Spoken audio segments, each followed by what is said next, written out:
Dear Papa Dudut, magandang araw sa iyo at sa lahat ng mga nakatutok ngayon sa inyong programa. Tawagin niyo na lamang ako sa pangalang Carlota.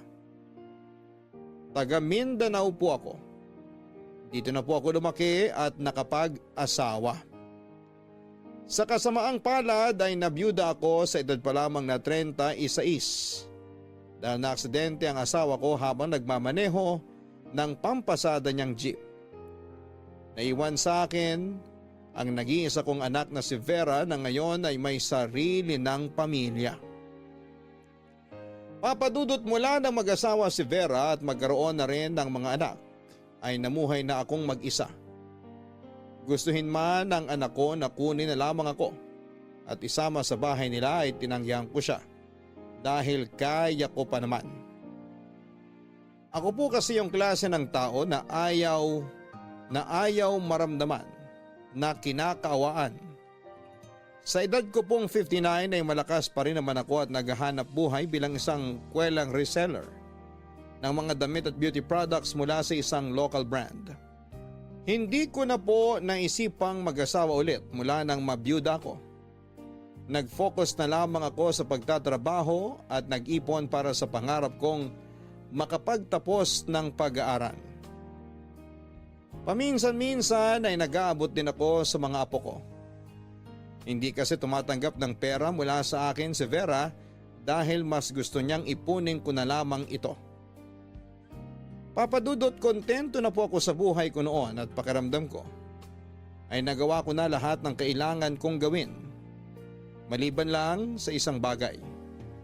At yon ay ang makapagtapos ako ng pag-aaral kahit na isang taon na lamang ay magiging senior citizen ako.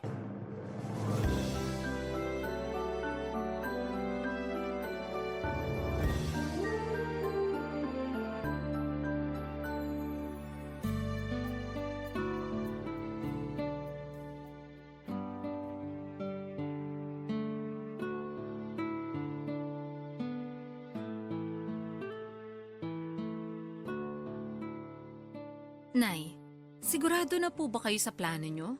Anak, alam mo naman na matagal ko ng pangarap to, di ba? Alam ko naman po yun.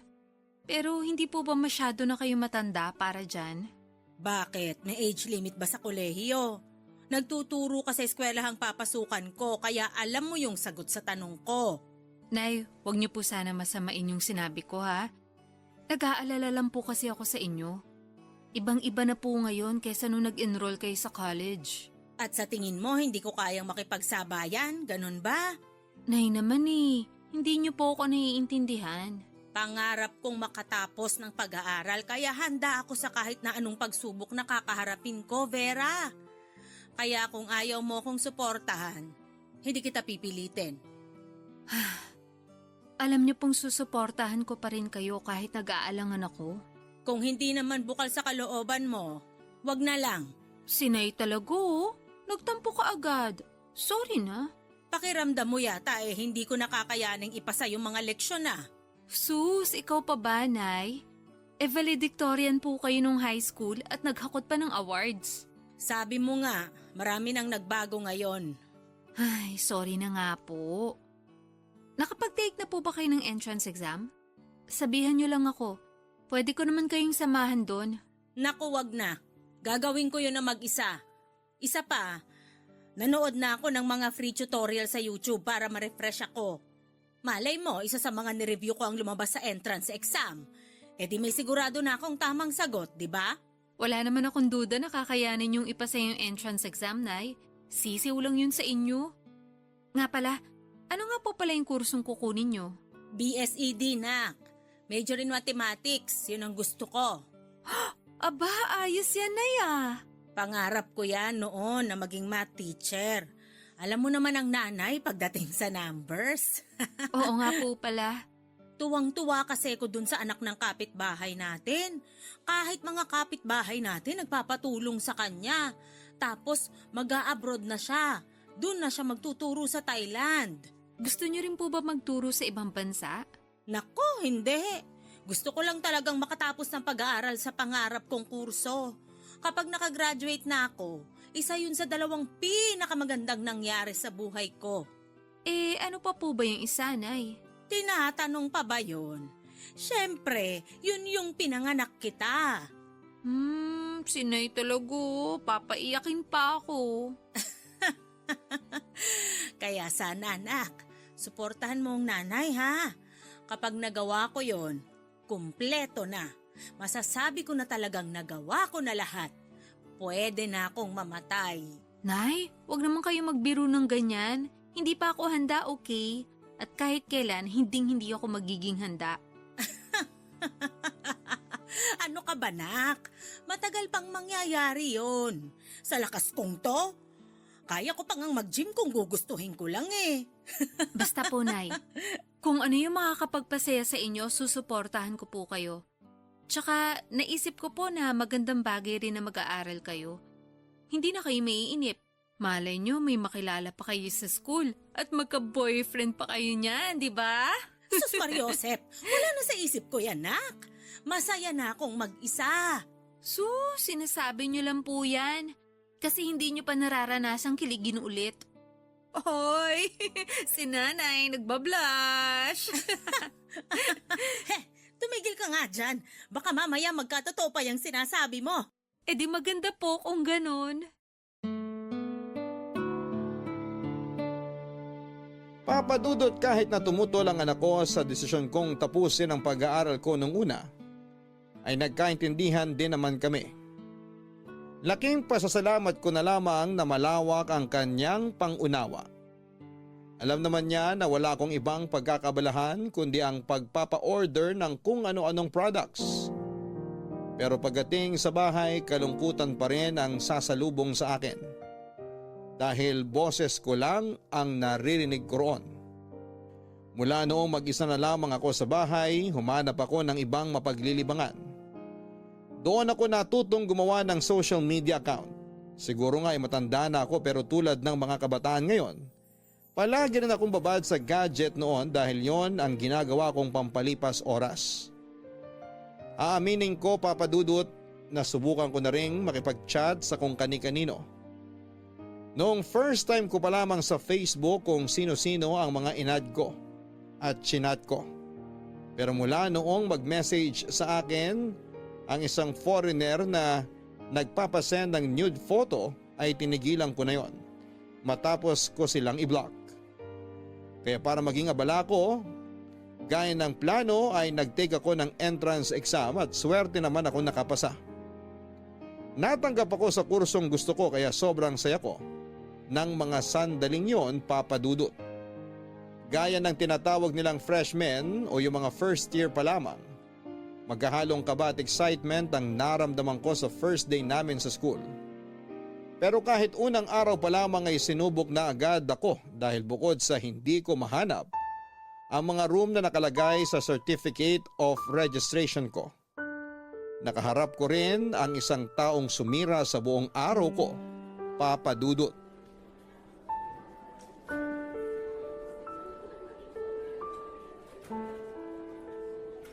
Ma'am, sandali lang po.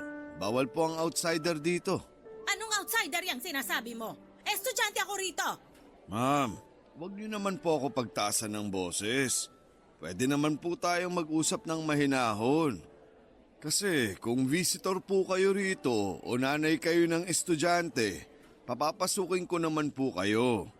Pero kailangan niyo munang isulat ang mga detalye niyo sa logbook para mabigyan ko kayo ng visitor's pass. Hindi ako visitor. At mas lalong wala akong anak na nag-aaral dito. Instructor, meron. Naku ma'am, gasgas na po yung ganyang palusot para makapasok. Pasensya na po kayo, pero may sinusunod lang po talaga akong proseso rito. Pakilagay na po yung detalye nyo sa logbook para hindi na tayo magtagal. Magtatagal talaga tayo rito kung hindi mo ako papapasukin. Estudyante nga ako rito. Nakapasa ako sa entrance exam at enrolled na rin. Gusto mo ng pruweba? Sigurado po ba kayong estudyante kayo rito? Bago lang po ako rito, pero naging security guard na rin ako sa ibang eskwelahan noon. Kaya hindi nyo ako basta-bastang mapapaniwala. Pakilabas na lang po ang COR nyo kung meron po kayo. Ay, sandali. Kukunin ko lang dito sa bag. Ha, maghintay ka di pa mumukha ko sa yung estudyante nga ako rito. Ay, Ang tagal Mukhang niloloko niyo lang ako, ma'am eh. Umuwi na lang po kayo. alam mo, dapat sa'yo sinisisante. Kapag napatunayan ko sa'yo na estudyante ako, irereklamo kita. Naintindihan mo? Sige po, ma'am. Payag po ako. Basta patunayan niyo lang po na estudyante kayo rito. Pero kung hindi, hindi ko po talaga kayo papapasukin. Pasensya na po talaga. Trabaho lang. Oh, yan yung COR ko. Nakita mo naman siguro yung pangalan ko, di ba? C-A-R-L-O-T-A. Carlota. Ako yon. May ID po ba kayo?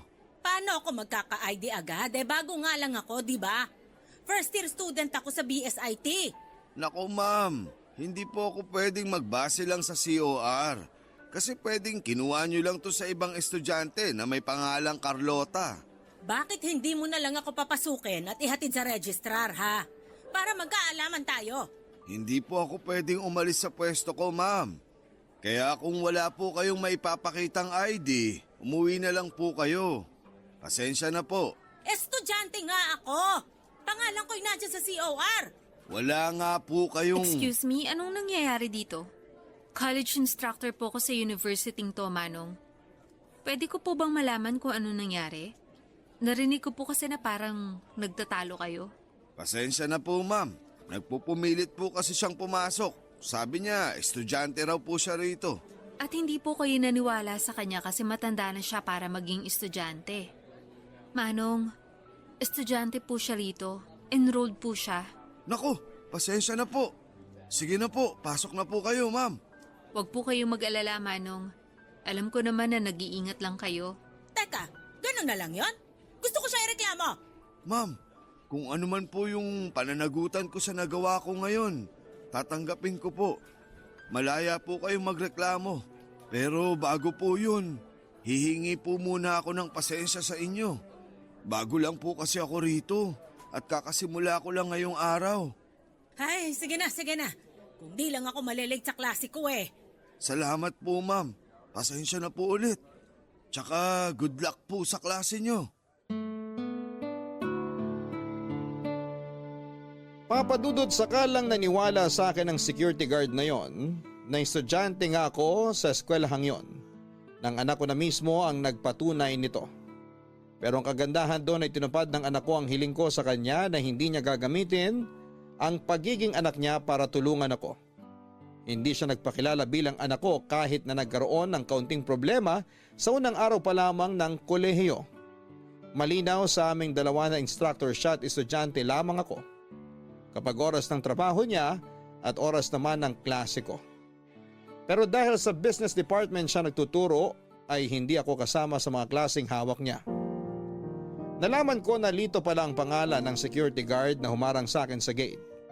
Pero dahil nakapag-usap na kami ng anak ko, hindi na ako nagsampa ng reklamo. Bago lang daw kasi ito roon at mukhang kailangan din ng trabaho. Pero aaminin ko na medyo napahanga ko sa paninindigan niya, Papadudot.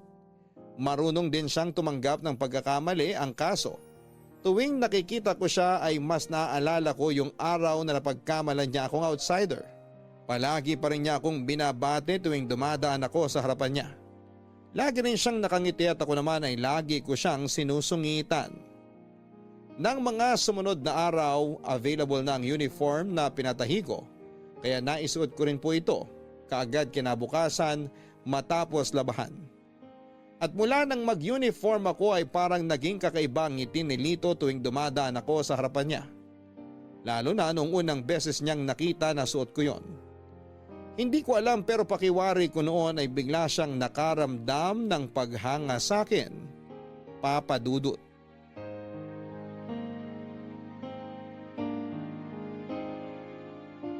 Papadudot mula nang makita ni Lito na suot ko ang aking school uniform ay naging espesyal na ang mga ngiti niya tuwing binabati ako. Palagi niya rin akong pinupuri at sinasabihan ng bagay na bagay daw sa akin ang suot ko dahil nakakabata raw tignan.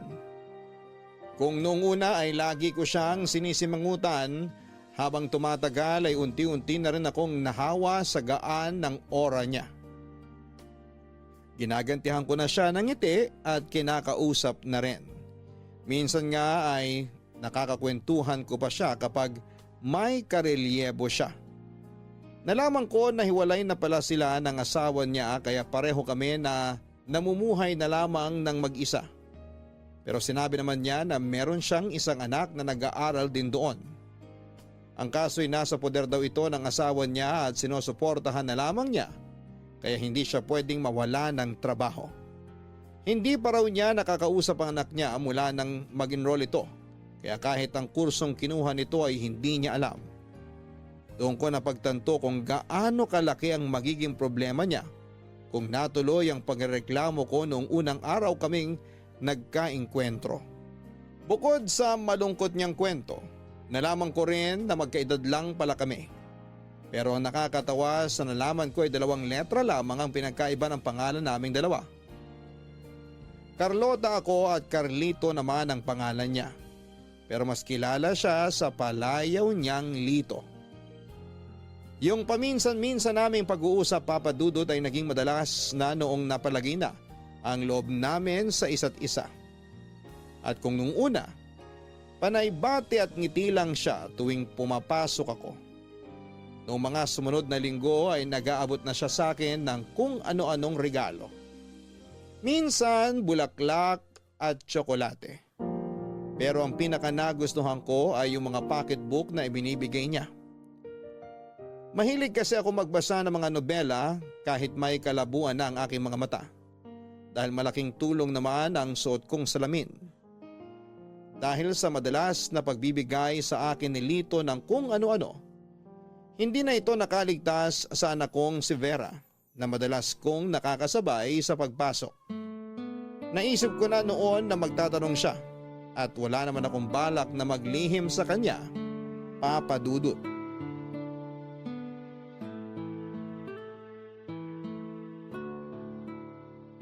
Para ngayon ka na lang uli dumalaw sa akin, naka. Namiss mo ba ako? O may kailangan ka? Kilalang-kilala mo na talaga ako, Nay. Pero pasensya na po kayo kung hindi na ako nakakapunta nitong nakaraang weekend. Sobrang busy lang po talaga. Ayos lang yon. Siyempre nanay ka na rin kaya marami ka nang inaasikaso. Pero ano nga ba yung sadya mo, nak? Alam ko namang hindi yung tungkol sa pera. Napaka-imposible. At tama po kayo ulit. Tungkol saan ba to? Sa manliligaw nyo, yung mga dala nyong regalo halos araw-araw na may bago. Nanliligaw po ba sa inyo si Manong Guard? Lito ang pangalan niya. Ay, taray naman ni Nanay. So, tapos na pala kayo sa getting to know each other stage. Level up na po ba to? Oy Vera, tigil-tigilan mo ako dyan sa panunukso mo. Magkaibigan lang kami ni Lito. Huwag mong bigyan ng mali siya yon. Hindi siya nanliligaw sa akin. Gustos naman si Nanay, nahiya pa sa akin. Halata naman pong pumapag-ibig na kayo eh. Tingnan niyo po yung magkabila niyong pisngi. Namumula kapag nababanggit niyo si Mang Lito. Ay nako, umuwi ka na. Hinahanap ka na ng mga anak mo. Naku, Nay. Kung miiwas ka lang sa mga tanong ko, sorry po kasi sadyang makulit tong anak niyo. Nakita ko po kasi kayong dalawa ni Mang Lito nung nakaraan. Seryosong-seryoso nga po kayong nag-uusap. Kaya hindi ko na kayo inistorbo. Kaya feeling ko talaga naglilihim na kayo sa akin. Malabo yung sinasabi mo. Hindi na nga ako mag-aasawa, di ba? Kung ayaw niyo po mag-asawa, pwede namang boyfriend muna. Bagay kaya kayo ni Mang Lito.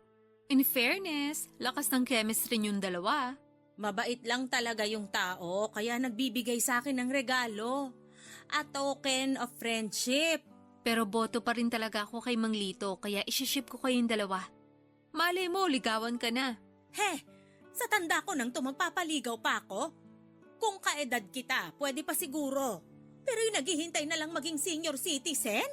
Malabo, anak. Nay, nakalimutan niyo na po ba yung sinabi niyo sa akin nung high school pa lang ako? Sabi niyo po, hindi edad ang magdidikta sa buhay ng isang tao. Kaya ganun din sa pag-ibig. Hindi edad yung magdidikta sa atin kundi puso at isip. Ilang taon na po ba yun si Mang Lito? 59 din, kagaya ko. Saka hiwalay na raw siya sa asawa niya. Yun naman pala eh. Iwalay na sa asawa. Go mo na yan, Nay. Alam mo ikaw, solsolera ka eh. Hindi na ako magbo-boyfriend. Masyado na akong matanda para doon. Tignan po natin kung sasabihin niyo pa rin yan kapag tinamaan na kayo kay Mang Lito. Hay nako, kinikilabutan ako sa'yo, Vera. Mabuti pa, umuwi ka na. Hindi yung kinukulit mo pa ako tungkol sa litong yon. Mahalay niyo po, nasa 59 talaga ang true love. Tigilan mo na yan. Hindi ako pumasok sa kolehiyo para maghanap ng maboboyfriend. Gusto kong makatapos. Yun lang. Tagal niyo na po kayong walang kilig sa katawan. Sige na, Nay. Kapag hindi ka pa nagka-boyfriend bago ka mag-senior, baka makalimutan niyo na rin kung paano kiligin. Sayang naman. Hay, bahala ka nga dyan. Magluluto na ako ng hapunan ko. Kung gusto mong kumain dito, maghintay ka. Kung hindi naman, umuwi ka na kaysa dinadaldal mo ko. Magbabasa pa ako ng libro mamaya. Ito na po, uuwi na. Baka kailangan niyo rin kasi ng me time habang ninanamnam yung kilig sa mga regalo ni Mang Lito. Bye, Nay. Sweet dreams na rin po mamaya. Papadudot sadyang mapanukso ang anak kong si Vera kaya nasanay na ako sa kanya. Nagkukunwari lang naman akong naiinis para tigilan na niya ang kakatukso sa akin. Pero hindi ko naman magawang mapikon sa simple niyang panunukso. Matagal na rin kasi niyang gustong magkaroon ako ng kasama sa buhay. May sumubok na rin manligaw sa akin bago ko pa makilala si Lito pero tinanggihan ko. Kahit noong nag-aaral na ako ay palagi pa rin akong inaabangan ng kapitbahay naming yon at nililibre ng sakay tuwing hinahatid ako sa school. Naya na lamang ako sa palagi niyang panlilibre kaya inaagahan ko ng pag-alis para hindi na niya ako maabutan sa may kanto. Marami na akong narinig na chismis tungkol sa akin dahil sa panliligaw ng kapitbahay naming yon. Nagbubuhay teenager daw ako at akala mo'y dalaga pa kung umasta. Kahit ang pag-aaral ko ay hindi nakalusot sa kanila. Ano pa raw ang silbi ng pag-aaral ko kung mamamatay lang din naman ako? Napapabuntong hininga na lamang ako tuwing nakakarinig ako ng ganon. Naintindihan ko rin naman na hindi lahat ng tao ay kapareho ko kung mag-isip. Hindi lahat ay maunawaan ang gusto kong gawin sa buhay. Pero sa kabila nito ay hindi na lamang ako nagpa-apekto. Sa halos 2 buwan ko sa kolehiyo ay mabilis naman akong nakapag-adjust. Sa tulong na rin ng mga kaklase ko, lalong-lalo na si Ira na pinakaunang naging malapit sa akin. 22 anyos pa lamang siya at parang anak na ang turing ko sa kanya. Likas ang kakulitan sa batang yon at kung ano-ano ang mga tinuturo niya sa akin. Pero noong minsang magpatulong ako sa kanya sa pagsasagot ng isang activity ay hindi kaagad siya nakapagpasa. Istrikto ang instructor namin noon kaya parehong hindi tinanggap ang papel namin. Humingi naman ako ng pasensya sa kanya at sinabi niyang ayos lamang yon. Pero alam ko na hindi niya nagustuhan yung nangyari. Simula noon ay nagbago na ang pakikitungo niya sa akin, Papa Dudut.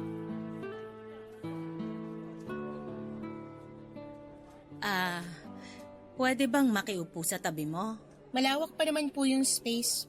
Pasensya ka na, naabala yata kita. Pero salamat ha. Hindi niyo po kailangan magpasalamat. Pwede naman po umupo dito kahit sinong estudyante. Pasensya na. Naisip ko lang kasi na baka ayaw mo kong katabi. Napansin ko kasi na parang nilalayuan mo na ako nitong mga nakaraang araw. Kaya gusto ko sanang mag-sorry. Kung hindi sana ako nagpatulong sa'yo, baka tinanggapan ni Sir yung pinasa mo. Wala na po tayo magagawa ron kasi ganun talaga yung sistema rito. Hindi lahat ng instructor mabait. May ibang masusungit din kasi maraming estudyante ang masyadong komportable sa ibang nagtuturo dito. Nawawala na sila ng galang sa iba. Tama lang naman yung ganon. Ang problema lang, nadamay ka pa dahil sa akin. Napakabait mo pa namang bata. Hindi po ako mabait. Nakikisama lang ako sa inyo noon kasi kayo yung pinakamatanda sa klase. Pero Ngayong mukhang marami na kayong kaklose sa mga kaklase natin, hindi ko na kailangan makipagplastikan pa. Pasensya na kung nahirapan kang pakisamahan ako. Kung gusto mo, para makabawi ako sa'yo, tutulungan na lang kita sa ibang subject natin, kahit sa math. Hindi ko po kailangan ng tulong niyo, kaya ko mag-isa. Baka kayo yung nangangailangan nun. Pasensya na po Pero, bakit pa ba kayo nag-enroll? Bakit hindi na lang kayo magpahinga sa bahay? Huwag niyo na po isiksik yung sarili niyo sa college kasi kahit mga instructor, mahihirapan na turuan kayo. Matanda na kayo para mag-aral. Kapag nagkaroon tayo ng group activities, magiging pabigat lang kayo sa mga kagrupo niyo. Pasensya ka na, Iha. Pero hindi ko alam kung saan nanggagaling yung mga sinasabi mo. Naiintindihan ko na hindi mo ko gusto at may nagawa akong mali sa'yo. Pero parang sobra ka naman yata. Kahit sino, pwede pang mag-aral kung gugustuhin nila. Mapamatanda man yan o may kapansanan. Kung magulang mo yung nasa katayuan ko, Iha, at pinili nilang tapusin ang pag-aaral nila dito sa eskwelahang to, pahihintuin mo rin ba sila? Hindi po kasali sa usapan yung mga magulang ko. Kayo yung pinag-uusapan dito. Kung gusto niyo lang naman maging sentro ng atensyon kasi obviously kayo yung pinakamatandang estudyante sa lahat ng freshmen kaya maraming humahanga sa inyo. Fresh nga po, 'di ba? Hindi po kayo kasali ron, kaya wag niyo nang ipilit. Kung ganon, nagagalit ka kasi nagiging sentro ako ng atensyon ng mga estudyante rito? Iha, wala akong intensyong magpasikat. Gusto ko lang makatapos ng pag-aaral. Pangarap ko yun eh. Hindi kasi ko nagkaroon ng pagkakataong makapagpatuloy sa kolehiyo nung dalaga pa ako. Sobrang hirap ng buhay namin. Mahirap din naman po kami. Ilang taon nga po ako nag-stop para magtrabaho muna bago nakapag-enroll dito eh. Ako rin, anak. Ginawa ko rin yan noon hanggang sa nagkaroon na ako ng pamilya. Akala ko nga, hindi na darating to eh. Yung pagkakataon na makapag-aral uli ako. Hindi niyo na po kailangan magkwento. Babalik na ako sa klase ko. Klase natin, Iha. Magkikita pa rin tayo mamaya. Ay, teka, kumain ka na ba? May isa pa akong sandwich dito. Homemade to, kaya malinis yung pagkakagawa. Tsaka healthy rin. Busog pa po ako. Sabi ko na hindi ka pa kumakain. Eto sa'yo na to. Hindi na po, okay lang po ako. Hay nako, basta sa'yo na tong isang sandwich. Iiwanan ko na lang dito. Pupunta pa ako ng library eh. May pambili naman ako ng pagkain. Hindi niyo ako kailangan bigyan. Okay, pero kung may kakilala ka na hindi pa kumakain, pwede mo namang ibigay sa kanya. O siya, sige. Maiwan na muna kita. Papadudot na bigo ako makipag-ayos kay Ira. Dumestansya na lamang ako sa kanya kagaya ng hiling niya kapag oras ng klase namin. Nararamdaman ko naman noon na mabuti siyang bata. Meron lang sigurong pinagdadaanan at ako ang napagbubuntunan niya kaya ako na lamang muna ang umunawa. Matapos ang prelims namin, Papadudot, ay doon na ako nagsimulang mag-alala dahil pahirap ng pahirap ang pinag-aaralan namin. Nagduda ako kung kakayanin ko pa bang ipagpatuloy yon. Minsan ko na ring naisip na baka tama nga si Ira na masyado na akong matanda para makipagsabayan sa kanila. Pero sa tulong ng anak ko at sa mga payo ni Lito na hindi rin nabigyan ng pagkakataong makapagpatuloy ng pag-aaral ay medyo nabuhayan ako ng loob. Hindi nga po nagtagal ay nagpaalam na si Lito sa akin para umakyat ng ligaw. Ang kaso ay hindi pa noon alam kung ano ang isasagot ko dahil hindi pa ako sigurado kung dapat ko nga ba talagang subukan ulit na pumasok sa ganong sitwasyon. Kapag pinagbigyan ko kasi siya ay wala nang atrasan yon dahil seryoso siya sa akin. Nalungkot ang anak ko nang malaman niyang hindi ko pa pinayagang manligaw sa akin si Lito, Papadudot. Hindi na niya tinanong kung bakit dahil matagal ko nang nasabi sa kanya ang kadahilanan. pero muli niya akong kinausap. At sa pagkakataong yon ay nakumbinsi ako ng anak ko, Papa Dudut.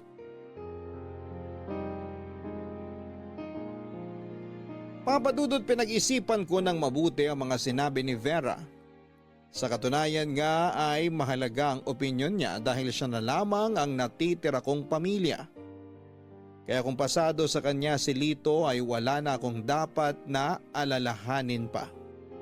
Sa katagalan ay napagtanto ko rin at tama siya. Mabait din naman si Lito at nakikita ko naman kung gaano ito karesponsable. Isa pa, hiwalay na rin naman ito sa asawa kaya wala nang magiging problema kung sakasakali. Wala na maghahabol at aakusahan ako na isang kabit. Pero dahil masyado pa akong abala sa school, isinantabi ko muna ang tungkol sa buhay pag-ibig, Papa Dudut. At habang hindi ko pa pinapayagang manligaw si Lito ay umiwas na muna ako sa kanya. Alam kong nalungkot siya pero bahagi yon ang pagsubok ko sa kanya noon. Kapag hindi siya sumuko sa kabila ng pag-iwas ko, marahil nga ay tama ang magiging desisyon ko. Pero habang hindi pa kami nag-uusap ay itinuon ko muna ang atensyon ko sa pag-aaral, Papa Dudut. Mahirap pala talagang makipagsabayan sa mga bata. Tuwing may ginagawa kami sa computer lab, lagi akong naiiwan dahil mabagal akong makatapos sa activity namin. Kahit simple pa lamang yon. Bukod sa nakadepende na ako sa salaming suot ko, medyo mabagal na rin akong pumika pagdating sa basics sa paggamit ng computer. Tinutulungan naman ako ng mga kaklase ko pero dahil nahihiya ako sa instructor namin ay pinilit kong matuto ng mag-isa. Hindi ako nahiyang magtanong kahit na parang anak ko na yung instructor namin. Halos lahat nga ng nagtuturo doon ay mga bata pa. Kung merong mang may edad na, ako pa rin yung mas matanda. Ang nakakatuwa lang noon ay hindi nila ako binigyan ng special treatment.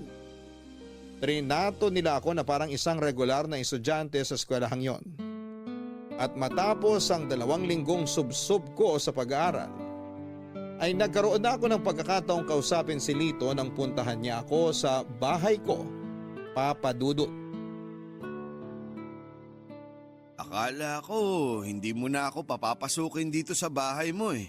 Sus, bakit ko naman gagawin yon? Iniiwasan mo na kasi ako eh. Binabati kita tuwing pumapasok ka pero nilalampasan mo na lang ako. Akala ko tuloy, ayaw mo na sa akin. Bilis mo namang magtampo. Hindi ba pwedeng nagmamadali lang? Pero pasensya ka na ha. Nahirapan din kasi ko nitong nakaraang 2 linggo. Ay, hindi ko nga alam kung tama pa bang pinasok ko to. Yung mag-aral uli at makipagsabayan sa mga estudyanteng parang mga anak ko na. Kayang-kaya mo yan, ikaw pa. Tsaka bagay na bagay sa yung uniforme mo. Estudyanteng-estudyante ang dating. Tapos ang bango-bango mo pa tuwing dumadaan ka ron sa pwesto ko. Ay sus, kaya tanda-tanda na, bolero pa. Siya nga pala, may dala ako para sa'yo. Ano yan? Nakabox pa. Ikaw talaga, nag-abala ka pa. Mga panghaplas to. Ano? Panghaplas? Bakit naman yan ang naisipan mong ibigay sa akin? May nakapagsabi kasi sa akin na yung ganitong edad natin, hindi na kinikilig sa pabulaklak at tsokolate. Kaya ayun, ibinagay ko na lang sa edad at pangangailangan natin.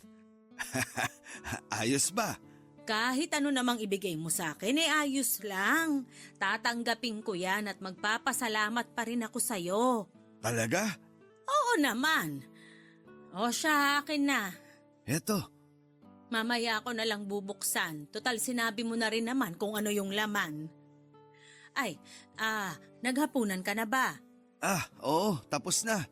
Nakapagkape na rin ako sa bahay. Kaya nga medyo kabado ako ngayon. Nagpapalpitate na yata ako. Bakit ka naman kakabahan? Ako lang naman yung kakausapin mo.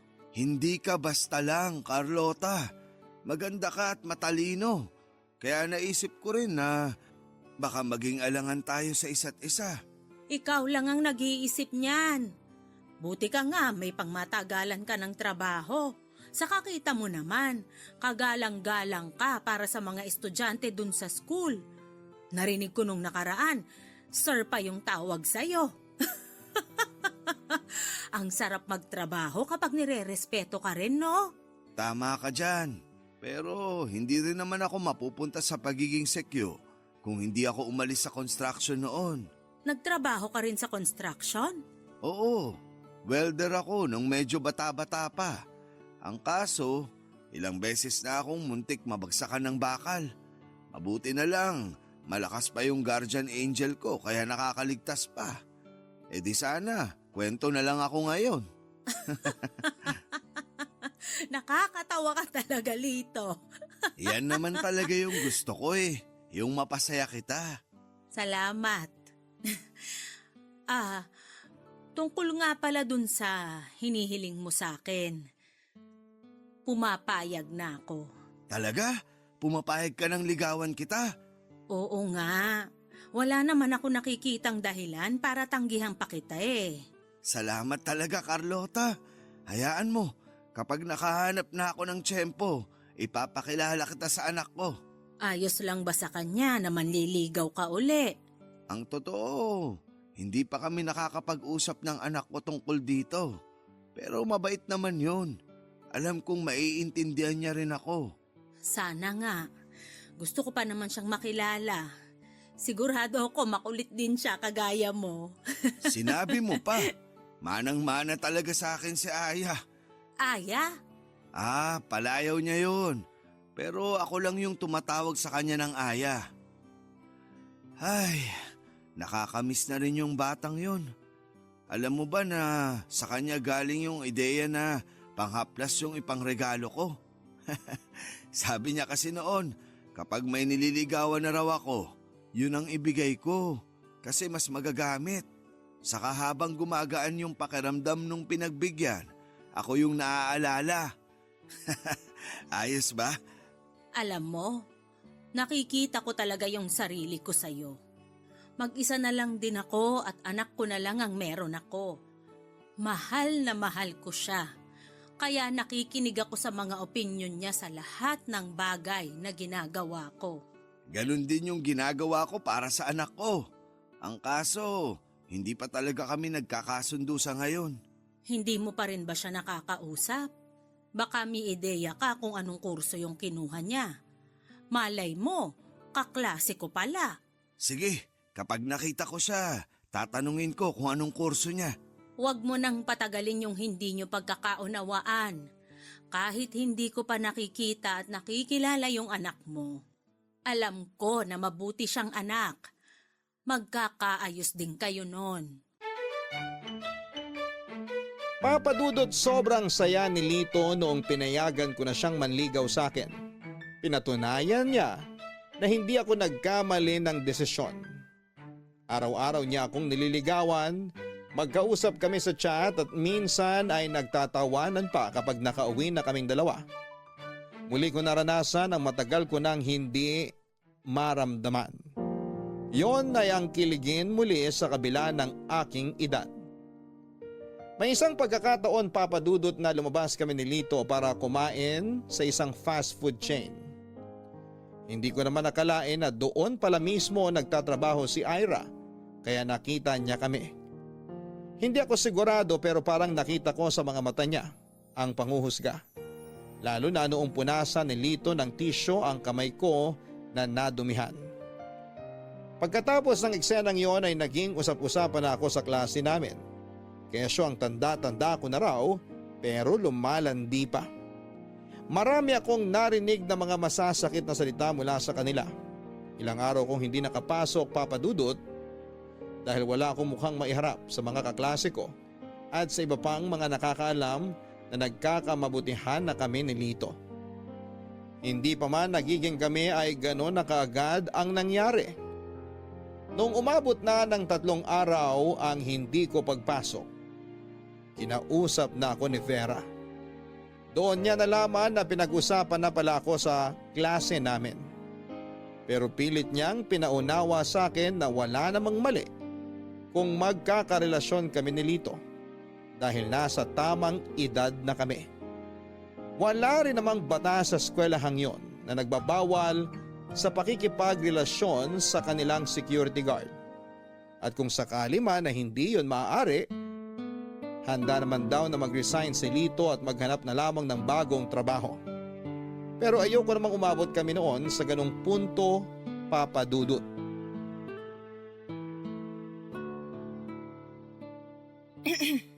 Excuse me po, Nay Carlota, pwede ko po ba kayo makausap? Oo naman, anak. Gusto rin sana kita kasing kausapin tungkol dun sa nakita mo nung nakaraang linggo. Yung sa amin ni Lito. Ano naman po meron dun? Ay, pasensya na kung itatanong ko to sa'yo pero ikaw ba yung nagpakalat sa mga kaklase natin na nililigawan ako ni Lito? Hala, ako po talaga. Ngayon naman, may pagkamaldita lang po ako pero hindi ko po yun magagawa sa inyo.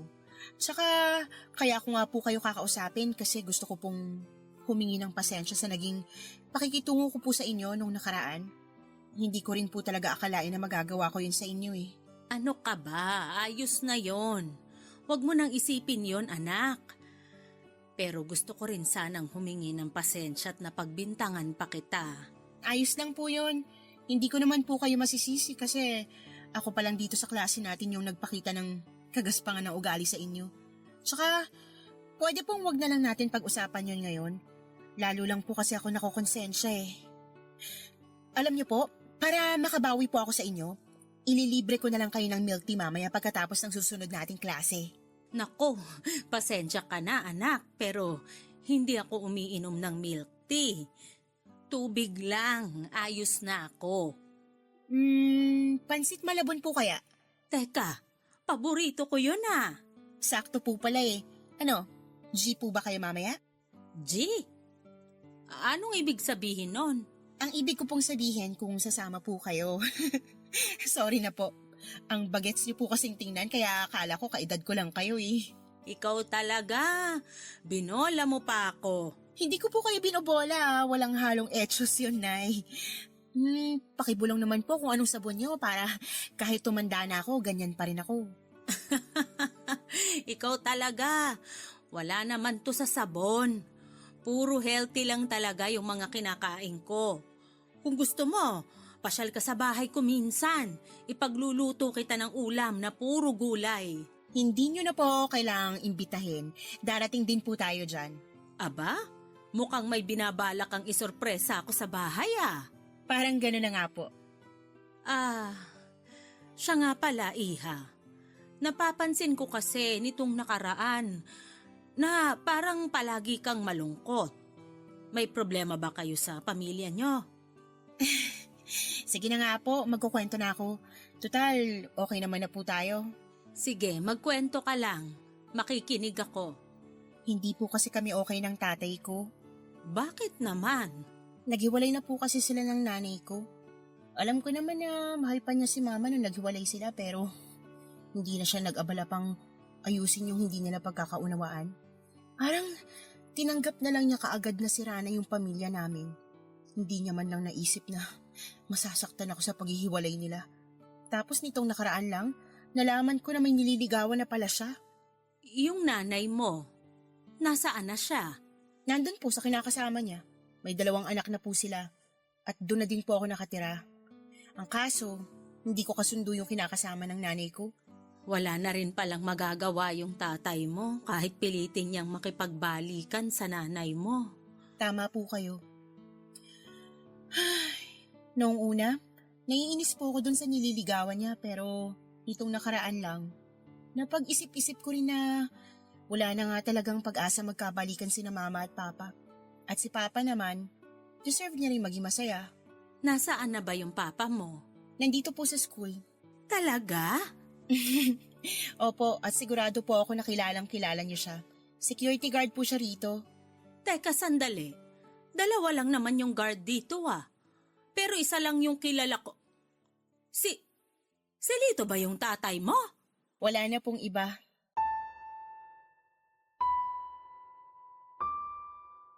Papadudot matapos kong malaman na anak pala ni Lito si Ira sa dati nitong asawa. Saka ko lang lubusang naunawaan kung bakit biglang nagbago ang pakikitungo niya sa akin. Siguro ay matagal na niyang nakikita na nag-uusap kami ng tatay niya, kaya nakapagbitaw siya ng masasakit na salita. Pero hindi ko naman magawang magalit sa kabila noon dahil bilang isang ina. Naintindihan ko ang pakiramdam niya noong panahong yon. Pero sa nangyari hindi ko talaga lubos maisip na mag-ama pala sila. Napansin ko na noon na pareho ang apelyido nila pero hindi naman ako nag-isip ng kung ano. Marami naman talagang magkakapareho ang apelyido, lalo na kung common lamang ito. Isa pa, hindi alam ni Lito ang kurso ng anak niya dahil sa nanay nito na nakakausap niya tuwing nagpapadala ng pera. Yung tungkol naman sa pagpapakalat ng tungkol sa amin ni Lito ay nalaman ko na may isa pa pala kaming kaklase na nakakita sa amin sa fast food noong kumakain kami. Nakilala ko na kung sino ang kaklase naming yon at humingi na rin ito ng dispensa sa mga nangyari. Naglabas ako ng saloobin sa anak ko at hiningi ko ang opinyon niya sa nangyayari kay Ira. Pareho silang nag-iisang anak kaya alam kong maunawaan niya ito. Nagulat pa siya nung sinabi ko na anak ito ni Lito. Ganon din naman ang naging reaksyon ko. Dahil hindi ko naman akalaing kaklase ko pala ang anak ng lalaking nanliligaw sa akin. Siguro'y hindi niya rin alam ang tungkol doon dahil malabong magkwento sa kanya si Ira. Sana pala ay naitanong ko kaagad sa kanya kung ano ang totoong pangalan ng anak niya. Nagalangan kasi ako noong una na magtanong dahil baka sensitibo siya sa ganong usapan. Lalo na't hindi pa sila nagkakaayos na mag-ama. At nung malinaw na sa akin ang lahat, naisip ko na wala nang dahilan para hindi ko pa sagutin si Lito. Tanggap na ako ng anak niya pero nagkasundo kami ni Ira na hindi muna yon ipapaalam sa kanya. Nakakatawa man pero napasakay ako ng batang yon sa kalokohang naisip niya para sa pakikipag-ayos sa kanyang ama Papa Dudut.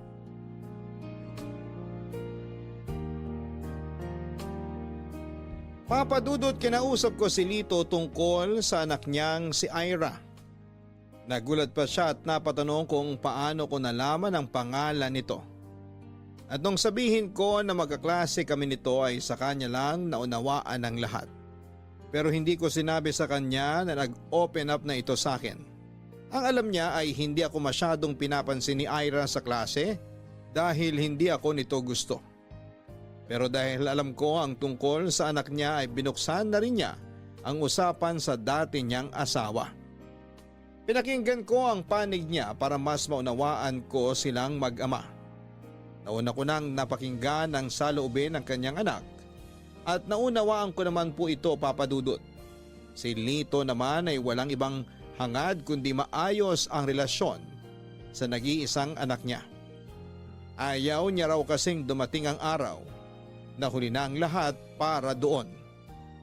Hanggang sa puntong yon ay hindi pa rin alam ni Lito na napatawad na siya ng kanyang anak at gusto na nitong makipag-ayos sa kanya. Kung hindi lang siguro dahil sa pakiusap ni Ira ay baka nasabi ko na ang lahat kay Lito o Papa Dudut. Nakita at naramdaman ko kung gaano niya kamahal ang anak niya. Kaya hindi na ako makapaghintay sa araw na magkakasundo sila. Maayos na sana ang lahat pero may nalaman pa ako tungkol kay Lito at sa asawa nito. Nalaman ko na hindi pala legal ang paghihiwalay nila ng asawa niya. Hindi ko alam kung anong dahilan niya sa paglilihim ng tungkol doon. Pero kung sakaling magkaroon kami ng relasyon ay maaaring malagay ako sa alanganin, Papa Dudut. Nakakatampo ka naman, Lito. Hindi mo pa sinabi sa akin yung totoo na hindi pa pala legal yung paghihiwalay nyo ng asawa mo. Pasensya ka na talaga. Wala pa kasi akong sapat na pera para doon. Pero huwag kang mag-alala. Ginagawan ko naman ang paraan. Paano kung malaman ng asawa mo na nililigawan mo na ako? Kung iniisip mo na magiging problema pa natin siya, huwag kang mag-alala kasi wala na siyang balak na makipagbalikan pa sa akin. Pwede ko siyang ipakausap sa'yo kung gusto mo para maniwala ka na wala na talaga siyang balak na maghabol kung sakali. Gagawin mo yon? Hindi ba nakakahiya sa asawa mo kung aabalahin pa natin siya para sa relasyon natin? Gusto kong patunayan na hindi na siya maghahabol sa atin. Kaya sana huwag ka na masyadong mag-alala. Ang mabuti pa, mag-date na lang tayo. Ngayon, Bukas. pwede mo na bang isama yung anak mo? Baka sakaling magkasundo na kami kapag kasama ka na namin. Oo naman. Gagawin ko ng paraan na maisama ko siya para maipakilala ko na siya sa'yo. Kahit na magkaklase pala kayo. Mabait yun. Sigurado ako na magkakasundo kayo. Pero syempre, kailangan ko munang ipaunawa sa kanya yung sitwasyon nating dalawa. Saka alam mo naman, medyo masama pa yung loob sa akin. Nadamay ka pa tuloy. Walang problema sa akin yon.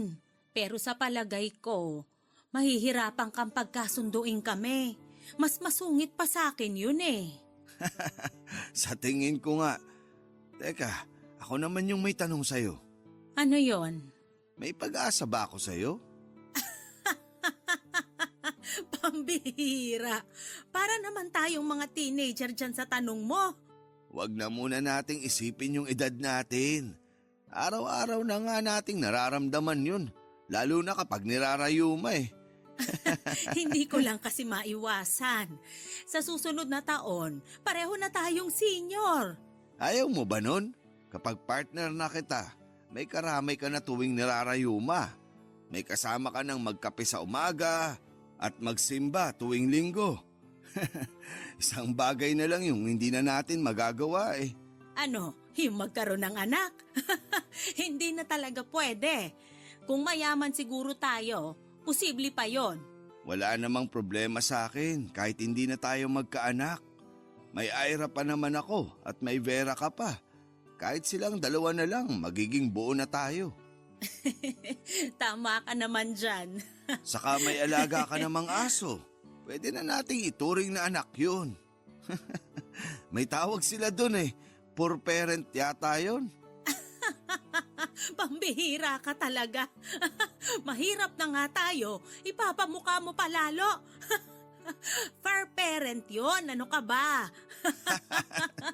Katunog din naman eh. Pwede na yun. Ay, siya nga pala. Hindi mo ba naisipang mag-aral uli? Nako, hindi yan para sa akin. Masaya na ako sa trabaho ko bilang sekyo. Pero nung kabataan mo, may pangarap ka bang kurso? Nung kabataan ko, gusto ko talagang maging piloto. Ang kaso, pangmayaman lang yung kursong yon. Pero kahit papano naman, di ba? Hawig yung uniforme ng piloto at sekyo. Ikaw naman, hindi na kita tatanungin kasi nasabi mo ng pangarap mo yung kurso mo ngayon. Ang sarap kaya mangarap. Oo naman, lalo na kung magkakatotoo. Pero ako, nung nag-aaral pa ako, pagka-graduate ko ng high school, tinanong ako ng mga magulang ko kung anong plano ko, kung ano raw bang pangarap ko sa buhay ko.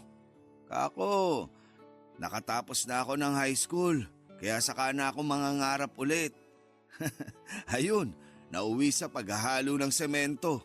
Parakit-rakit lang ako noon. Paano ka naman natutong mag-welding? Yan yung di mo pa alam sa akin. Nagtrabaho kasi ako noon sa tito ko na may welding shop. Tinuruan niya ako at mabilis naman ako natuto. Matagal din ako nagtrabaho sa kanya bago ako na masukan sa iba bilang welder. Hindi ko na kinailangang mag-aral. Natuto na lang ako sa experience. Tama lang naman yon. Hindi ka kasi mabubuhay kung wala kang diskarte. Yan yung namana sa akin ng anak ko. Napakasipag ng batang yun. Hindi niya ugaling humingi ng pera sa akin. Kaya ako na lang yung kusang nag-aabot sa kanya. Ang kaso, pinapadaan ko naman sa nanay niya kasi hindi pa kami nagkakaayos. Nakakatuwa ka naman. Sana lahat din ng mga anak may amang katulad mo. Papa Dudut, nag-usap na kami ng asawa ni Lito. Nakaharap ko siya mismo noong araw na nagkakilala kami. Mabait naman pala siya at maayos ding kausap. Kaya doon naging malinaw sa akin na wala nga talaga siyang balak na maghabol pa sa dati niyang asawa. Pumayag na rin ito na kay Lito na uuwi ang anak nila. Pero bilang isang ina, ibinili niya sa akin si Ira. Nangako naman ako na aalagaan ko at ituturing ko ito na parang tunay ko ng anak. Yun ang una at huling pag-uusap namin ng asawa ni Lito. Makalipas lang ang mahigit 1 linggo mula noong nabigyang linaw, ang mga bagay-bagay ay sinagot ko na si Lito, Papa Dudut. Maayos na ang lahat kaya hindi ko na kailangan pang alalahanin ang mga bagay na pumipigil sa akin noon para bigyan ng pagkakataon ng aming relasyon. Sa pagkakataong yon ay hindi na kami naglihim sa isa't isa. At mula noong maging kami, ay nakatanim na sa isip namin na magkasama na kami hanggang sa huling hininga. Dahil nangungupahan lang noon si Lito sa isang maliit na apartment ay nagkasundo kami na magsama na lamang sa bahay ko. Yun din naman ang gusto ng anak kong si Vera. Doon na rin balak tumira ni Ira pero bago pa man sila tuluyang lumipat sa bahay ko ay binigyan niya muna kami ng pagkakataong magkausap. Sa husay naming magpanggap ay wala pa rin kaalam-alam si Lito na matagal na kaming magkasundo ng kanyang anak, Papa Dudut.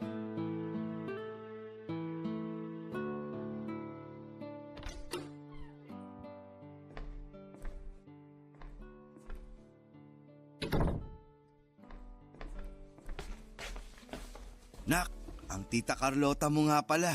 Pa, hindi nyo na po kailangan gawin to. Alam nyo na magkaklase po kami, diba? Hindi ko na siya kailangan kilalanin. Ay, mahal, pasensya ka na sa anak ko ha. Nakapag-usap na kami pero Ayos lang. Wala namang kaso sa akin. salamat. Uwi na ako pa. Anak, dito ka na rin titira. Dito na tayong 3. Kaya sige na naman. Huwag nang matigas yung ulo mo. Paano po hindi titigas yung ulo ko? Mana lang naman po ako sa inyo. Ayoko na nga. Nasistress na si Papa. Ay, nako. Tigilan na natin tong kalokohan mo, Ira. Kalokohan? Teka, anong kalokohan? Loading yarn. Well, as you can see, okay na po kami ni Nay Carlota. Pero paano? Nag-usap po kami sa school. Nagsorry na ako sa pagmamaldita ko sa kanya at okay na raw po kay Nay Carlota kaya wala nang problema. Teka nga anak, di ba ako yung tatay mo? Bakit hindi ko to alam? Pa naman eh. Surprise ko nga po to sa'yo. Kinasabwat ko pa nga si Nay Carlota kaya kung magagalit po kayo sa akin, damay siya. So, wala ka ng choice kundi tanggapin na naisahan kita. Ay nako, ikaw talagang bata ka. Manang-mana ka nga. At least okay na po kami. Tsaka excited na akong tumira dito. Mas malapit na sa school at sa pinapasukan ko. Hindi ka ba nahihirapan sa pagpa-part-time mo, anak? Kung gusto mo, tutulungan na lang kitang magkaroon ng bagong racket.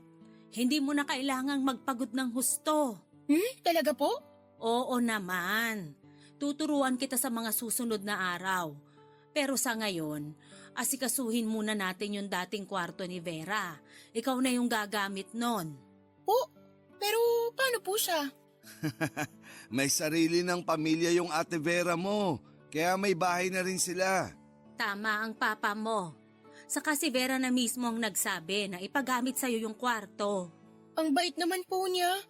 Kailan ko po kaya siya makikilala? Nako, madalas yun dito tuwing weekend. Hayaan mo't iimbitahan ko siya rito para sa'yo. Excited na po ko, Nay. Magpakabait ka kapag nagpakilala ka na ron. Hindi ka uubra sa kanya. Baka hindi mo alam, instructor siya sa school na pinapasukan niyo ni Carlota. Maswerte lang kayo na wala kayong subject na hawak niya. Teka. Bago lumayo tong usapan natin, may gusto muna ako itanong sa inyo. Ano yun, nak? Paano kayo nagkakilala? I mean, gets ko naman na nakikita niyo yung isa't isa araw-araw, pero paano kayo naging close?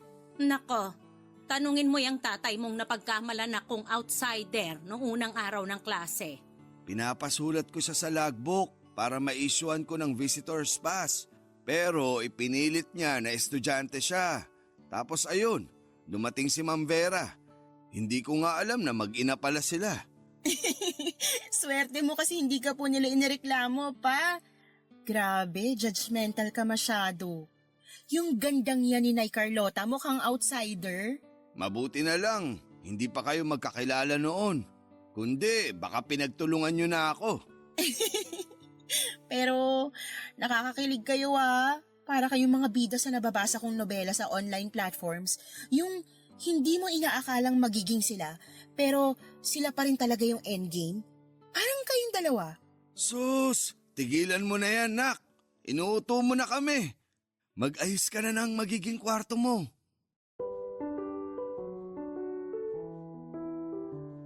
Papa Dudut, hindi na kami nagplano pang magpakasal ni Lito dahil kasal pa rin siya sa asawa niya. Sapat na sa amin ang assurance na ibinigay ng asawa niya at ang pangako nito na hindi manggugulo at makikialam pa sa aming dalawa. Wala ring problema sa kanya ang pagiging malapit namin ng anak niyang si Ira. Kaya parang nadagdagan na rin ako ng anak sa katauhan nito. Tungkol naman sa pag-aaral ko ay batid ko po na may mga matatanda ring pinipili pa ring makatapos ng pag-aaral na nagiging inspirasyon sa iba kapag ipinost sa social media ang tungkol doon. Pero yung sa akin, mas pinili kong gawing pribado na lamang, Papa Dudut. Ang mahalaga na lamang po sa akin ay natupad ko ang pangarap kong makapag-aral kahit na wala na po akong balak na gamitin ito para magturo. May nagalok ng trabaho sa akin noon at kahit na nakakatukso ang sweldo ay hindi pa rin ako nagpatinag dahil malinaw sa akin ang goal ko na makapagtapos ng pag-aaral bago man lang mawala sa mundong ito. Sa ngayon ay 6 na taon na kaming nagsasama ni Lito at masaya pa rin kami kagaya ng dati. Tungkol naman sa anak niyang si Ira, dahil sabay lang kaming graduate, siya na lamang ang nag-take ng licensure exam for teachers at nakapasa naman siya. Kahit na hindi ko siya kadugo, inalagaan niya ako at minahal gaya ng pagmamahal niya kay Lito. Kaya masasabi ko ng ayos na ako, Papa Dudut. Kontento na ako sa buhay na meron ako sa ngayon. Hanggang dito na lamang po ang aking kwento at maraming salamat po sa inyo sa Barangay LS para sa pagkakataong maibahagi ang kwento ng aking buhay, pag-ibig at pag-asa. Sa programa ninyong number 1 sa aming puso. Maraming salamat sa inyo, Papa Dudut. Ang inyong forever kapuso at kabarangay, Carlota. Dear Papa Dudut, magandang araw po sa inyo at sisimulan ko na po ang sulat ko sa pagpapasalamat at napili po ninyong basahin ang aking kwento. Ako po si Brent, 34 years old sa kasalukuyan. Pero ang kwento po ay nangyari noong 2008 hanggang 2010. Noong nasa edad 18 hanggang 20 years old ako. Ang nanay ko po ay si Veronica. 38 years old siya noon at kilala po siya sa pangalang Vera. Yan po ang screen name niya. Papa Dudut, nakakatawa mang sabihin ay may screen name ang nanay ko kahit na nag-e-extra lamang siya sa mga teleserye at pelikula. 1991 noong magsimula siyang mag-extra. 1 taon na po ako noon. Dalagang ina po ang nanay ko at iniwan po kami ng tatay ko noong magbuntis siya. Kaya naisipan ng nanay ko noon na umextra para din may ekstrang pera na panggastos hanggang sa nagustuhan na niya. Noon nga pong mag-18 ako ay pinipilit na niya akong mag-extra. Opo, Papa Dudut. Napilitan lang po ako. Pero dahil mahal ko ang nanay ko ay ginawa ko naman ang mga trabaho ng buong puso. Sa tuwing taping po ay palagi naming nakakasama si Tito Rogelio o mas kilala sa screen name na Rogue o Rogie. Dahil pareho po ng caretaker si nanay at tito, kaya palagi silang magkasama sa mga taping. Mabait po si tito, kaya siya na po ang naging tatay-tatayan ko. At dahil sabik ako sa tatay, ay naging sobrang close kami. At isa siya sa mga kadahilanan kaya nagpatuloy ako sa pag-extra. Maayos po ang samahan nila ng nanay at ni tito. Pero nagkalamat po nang malaman ni nanay na may nagugustuhan akong isang babae at si tito ang sinabihan ko na sobra naman ng suporta sa akin ng mga panahong yon.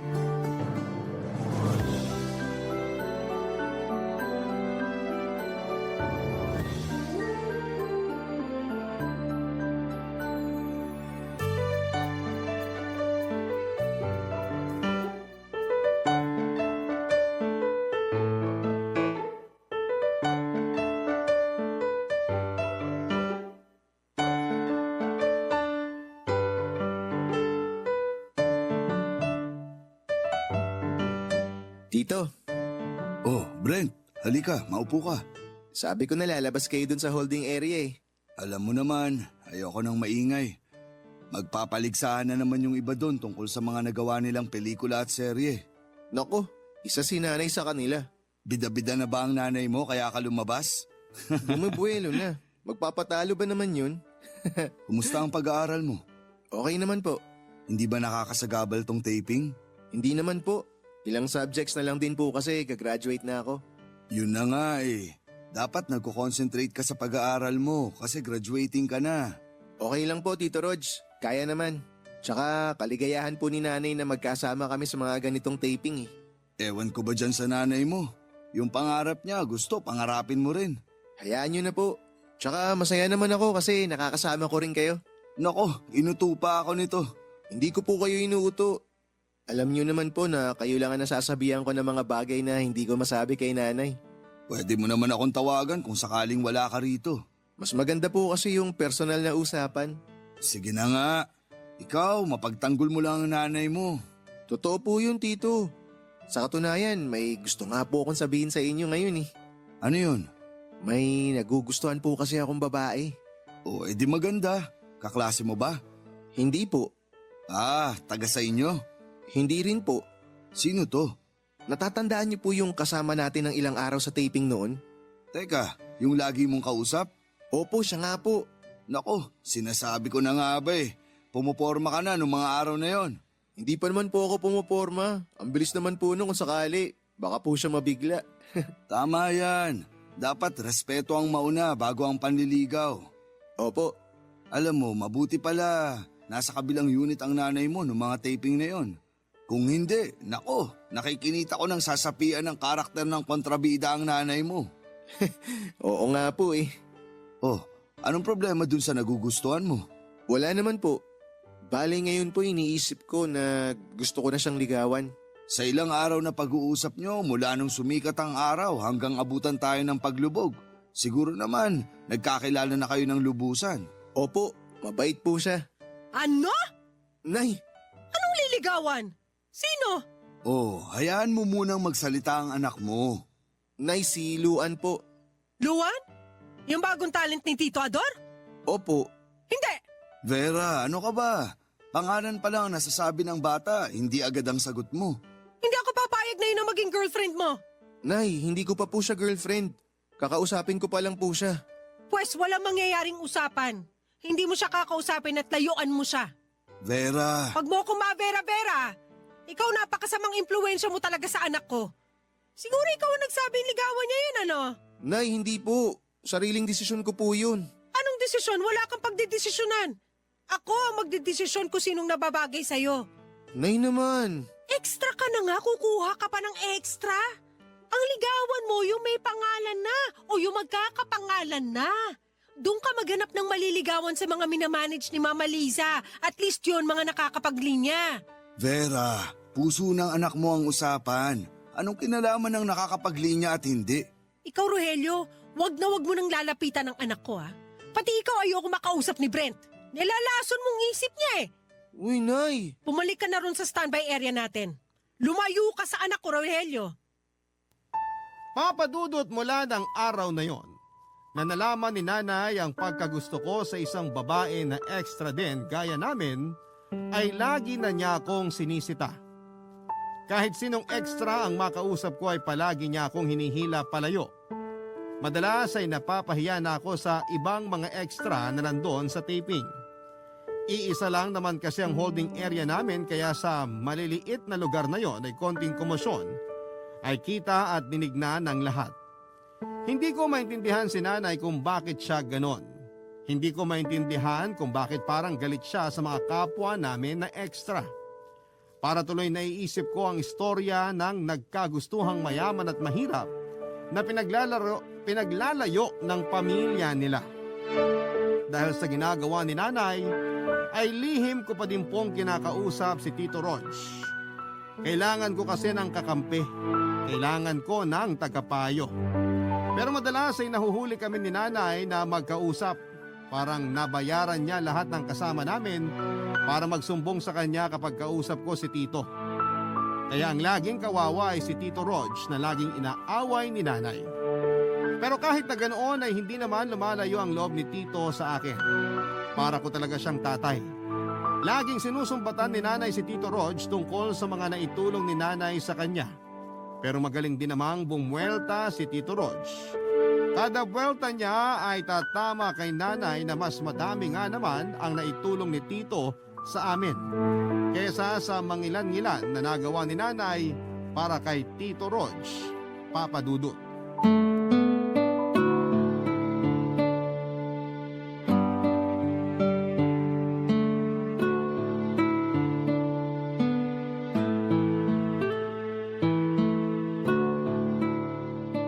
Brent, bilisan mo kumilos. 4 a.m. ang call time natin dun sa fast food. Ano yan? Bakit nakapantulog ka pa rin? 2:30 na. Nay, hindi ako sasama. Ano? Hindi ako magti-taping. Ano na naman ang pumasok sa utak mo? Hindi na po muna ako sasama ngayon. Nasisiraan ka na ba? Sino nagturo niyan? Si Rogelio na naman? Nay, huwag niyong idamay si Tito Rog dito. Wala siyang kinalaman sa desisyon ko. Desisyon ko po ito mag-isa. Hindi pwede. Nay naman eh. Umayos ka na dyan. Nay, please po. Ayoko muna mag-taping. Hindi ka ba nahihiya? Napalista ko na yung pangalan mo kay Daddy Ami. Pwede naman siyang kumuha ng iba. Marami namang may gusto. Hindi yon. Pag hindi ka sumama, maninega ka sa kanila, baka hindi ka nakunin uli. Marami pa naman pong talent coordinator eh. Pag nasira ka sa isa, masisira ka sa lahat. Magkakakilala ang mga yun. Nagsusulutan nga sila ng mga tao eh. Ikaw hindi mo nire-respeto ang trabaho natin, ha? Nay, paano naman napunta sa hindi pagrespeto? Ano ba yung ugali mo? Napaka-unprofessional mo. Unprofessional na agad yun, Nay. O anong tawag sa ginagawa mo? Nakalista ka na ron tapos hindi mo sisiputin? Nay, kayo naman na naglista sa akin eh. Yun na nga! Mapapahiya ako! Si Ian na lang ang isama nyo. Tatawagan ko siya ngayon. Gustong gusto nun. Ikaw ang nakalista ron. Kahit naman sino ang dumating dun, Nay. Wala naman silang pakialam. Alam mo ba ang mangyayari kapag hindi mo sinipot ang taping? Hindi mo man lang isipin ng mga kasama mo. Nay, anong sinasabi nyo? Hindi maaapektuhan ang taping sa pagkawala ko. Kasi wala kang pakialam kaya hindi mo alam. Nay, kahit sinong isaksak sa eksena, hindi pakikialaman ng production. Wala naman tayong rule eh. So walang paghahandaan at walang mabibitin kung wala man ako. Ikaw binabastos mo na ang propesyon natin, ha? Gaganda po ba yung eksena kung ako yung nasa background? Aayos po ba lahat pag ako yung passerby? Sumusobra ka na, ha? Hindi na maganda yung pinagsasasabi mo. Nay, sinasabi ko lang yung totoo. Alam mo mula nung nakikipag-usap ka dun sa Rogelio na yung ganyan ka na. Nay naman, ang tagal ko nang nakikipag-usap kay Tito Rog. Kung ano man yung sinasabi niyong pagbabago ko, dapat noon pa. Kita mo yan? Yung mga rason mo? Ano pong meron sa mga rason ko? Puro pabalang. Nay, hindi po totoo yan. Alam niyong hindi ko gagawin sa inyo na sumagot ng pabalang. Ano yung mga sagot mo? Nagpapaliwanag lang po ako. Anak, wag mong sirain ang pangalan natin. Apelyido ko ang dala mo. Ang tagal kong ipinundar para lang sirain mo dahil biglang ayaw mo mag-taping. Nay naman eh. Ano pong pangalan? Hindi nga nila tayo kilala. Tama na. Wala kang respeto sa pagiging artista. Nay, hindi tayo artista. Extra po tayo. Extra, ibig sabihin, sobra. Sobra tayo kasi tayo yung itinatapal sa mga kulang na espasyo. Huwag mong bastusin na pagiging extra. Nay, wala po akong binabastos. Nagsasabi lang po ako ng totoo at dapat tanggapin na natin yun. Hindi ko matatanggap yan. Nay, kaya minsan naaabuso tayo eh. Kung ano-anong sinasabi mo, magbihis ka na nga. Nay, hindi niyo pa rin po ba naiintindihan? Ikaw ang hindi nakakaintindi. Nagsasayang ka ng oportunidad. Bibigyan ka raw ng linya. Sa'yo daw ipagagawa yung role ng tambay na may linya. Kaya na ni Ompong yun. Ikaw nga ang gagawa. Pagkakataon mo na para makilala. Nay, kahit galingan ko, hindi naman ako makikilala. Anong hindi? Mapapansin ka. Okay na ako, Nay. Anong okay? Nay, hindi nga po ako sasama. Naiinis na ako sa'yo ha. Nay naman, ang hirap pakiusapan eh. Magbihis ka at gawin mo yung role at hindi yung pinapasa mo kung kani-kanino. Ikaw nga ang gusto. Bakit hindi na lang po kayo ang gumawa, Nay? Tutal, sa tagal niyong extra, hindi pa kayo nabibigyan ng linya kahit kailan. Aray. Nay, bakit niyo ako sinampal? Kulang pa yan. Pati ako kaya mo ng pastusin? Nay, hindi po yun yung intensyon ko. Magbihis ka na! Hihintayin kita sa labas! Papa Dudut, nasampal po ako ng nanay ko. Alam ko pong masama ang nasabi ko pero nabigla lang din naman ako. Hindi ko akalain na aabot si nanay sa pananampal. Kaya sa sobrang sama ng loob ko ay tumakas ako. Galit na galit daw si nanay noon pero hindi niya ako hinanap dahil pumunta siya sa taping. Hinila na lamang niya ang kapitbahay namin para kapalit ko.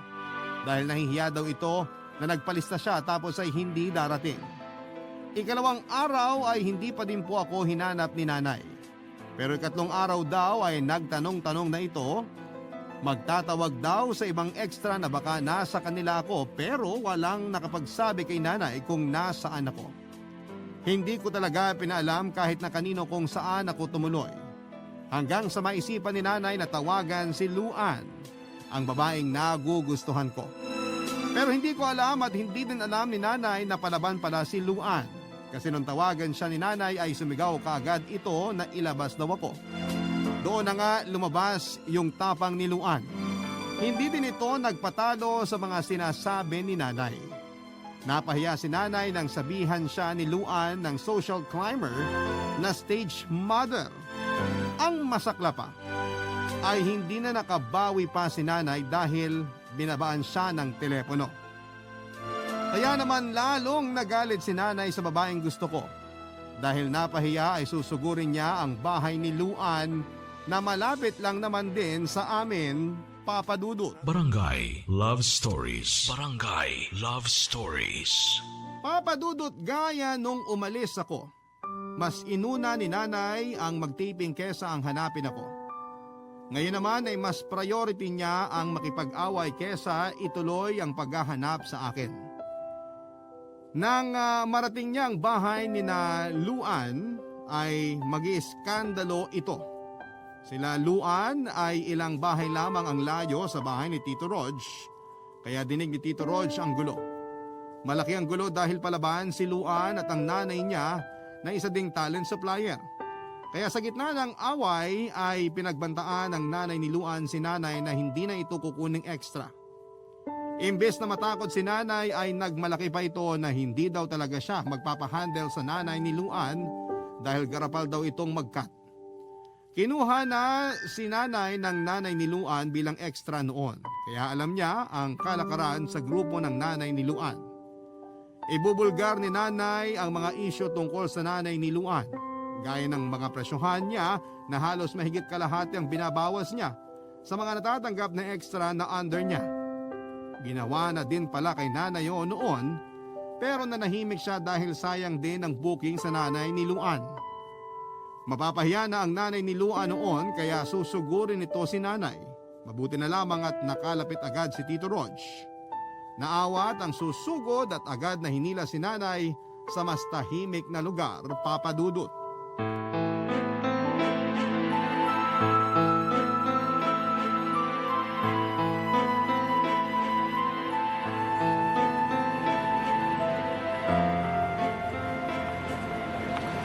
Bitawan mo nga ako! Tama na kasi. Bakit Bakit akala mo hindi ko kaya yung matandang yon? Balwarte nila yun. Gusto mong kuyugin ka ng angkan nila? Hindi ako natatakot. Nako, matakot ka. Saktan nila ako baka i-demanda ko sila. Vera, wala ka sa lugar. Anong wala? Kinakampihan mo ba sila?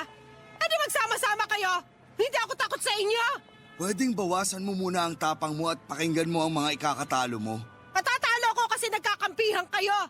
Una, pwede ka nilang saktan. Anong pwede? Sira ka pala eh. Wala silang karapatang saktan ako. Meron nga. Nasa bakuran ka nila. Trespassing ka. Hindi ako natatakot. Bakit ka ba kasi nakikipag-away? Paano hindi? Tinatago nila ang anak ko. Kung nakatago sa kanila ang anak mo, sana kanina pa lumabas yun. Kasi hindi niya hayaang mapahamak ka. Palay ko ba kung nalaso na nung pamilyang yun ang isip ng anak ko? Iba ka din talaga mag-isip. Kilala ko yung matandang yon. Manggagancho yon. Nakita mo na ba si Brent? Hindi pa nga. Hinahanap ko nga, di ba? Hinahanap? Mas nauna ka pa nakipag-away kaysa maghanap. Huwag mo nga akong pinapakailaman. Sige, Ikaw nga eh. Nagtatatay-tatayan ka pa sa kanya tapos parang wala kang pakialam dyan. paano mo naman nasabi yan? Totoo naman. Naghahanap ka ba? Oo naman. Bakit hindi mo pa siya nakikita? Ikaw ba nakita mo na siya? Naghahanap pa nga ako, di ba? Anak mo ba ang hinahanap mo o away? Tumigil ka na nga. Kung wala ka may tutulong, isara mo na lang yung bunganga mo. Importante sa akin si Brent. At sa akin, hindi. Hindi ako nakikipagpaligsahan sa'yo. Bakit kailangan sabihin mo pa sa akin na importante sa iyo ang anak ko? Kasi yun ang totoo. Hindi ko hayaang may mangyari sa kanya. Para ko na siyang anak. Para mo lang siyang anak. Ako, anak ko siya talaga. Sinabing hindi ako nakikipagpaligsahan. Ano bang gusto mong sabihin? Kalimutan mo na. Tutulong ako maghanap kay Brent. Hey, salamat naman. Umuwi ka na muna at magpahinga. Bukas, sasamahan kitang maghanap. Bukas? Oo, Hindi pwede bukas. hindi pwede. Bakit? Biyernes bukas. Bakit? May pamahiin ba? Wala. Oh, bakit hindi pwedeng maghanap bukas? May taping ako bukas. Ano? Magta-taping ka pa? Oh, sayang din ang kikitain, no? Iba ka? Ano? Wala. Hindi ka naman magte-taping bukas, di ba? Hindi. O, mabuti naman. Bakit? Ikaw na muna mag-ikot para hanapin si Brent. Bahala ka na nga. Hindi ko na alam sa'yo. Hoy, saan ka pupunta? Hanapin mo si Brent, ha? Balitaan mo na lang ako. Papadudot 5 araw na akong hindi umuuwi, si nanay ay hinahanap-hanap naman ako. Pero hinahanap niya ako kay Tito Rog. Kung nakita na daw ba ako. Kasi busy siya sa nagkasunod-sunod na mga tapings niya. Si Tito Rog naman na hindi din nagtitiping ay sinasabing hindi pa ako nakikita. Pero nagiba ang ihip ng hangin noong ika-6 na araw na wala pa din ako. Dito pa lang nagumpisang totoong mag-alala si nanay kasi nag-iiyak na daw ito. 6 na araw bago na-realize ni nanay na delayed reaction siya. Si Tito Rog naman nang malaman nga na nag-iiyak na daw si nanay ay nag-alala na rin. Kaya pipilitin niyang gumawa ng paraan para mapauwi na ako. Papadudot nakita po ako ni Tito Rog kung papaano po ay mamaya ko na sasabihin. Kinausap niya ako ng masinsinan tungkol nga sa kalagayan ng nanay ko noon. Nung una ay ayaw kong maniwala. Kasi naman po papadudot ay 6 na araw na ay saka pa lang siya nag-alala. Naisip ko noon na ayos naman pala na wala ako kasi wala nang ibang nangyari. Masaya pa din sa taping si nanay. Ayun naman yon sa mga kasama niyang umi-extra. Pabida pa din daw si nanay at hindi nagpapatalo sa achievements ng iba pagdating sa pag-i-extra. Pinakiusap lang talaga ni Tito Rog na umuwi ako kaya po ako umuwi kinabukasan. Eksaktong 1 linggo ay sinamahan ako ni Tito Rog pa uwi sa amin. Doon ko nakita si nanay na kahit mag-isa sa bahay ay umiiyak.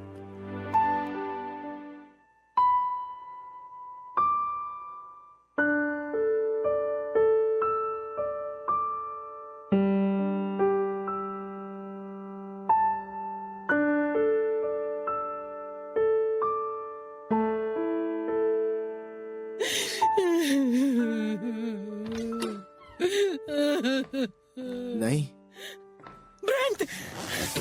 Halika nga rito. Yakapin mo nga ang nanay. Tahan na, ayun na ang anak mo. Nay, sorry po. Ano ba nangyari sa'yo?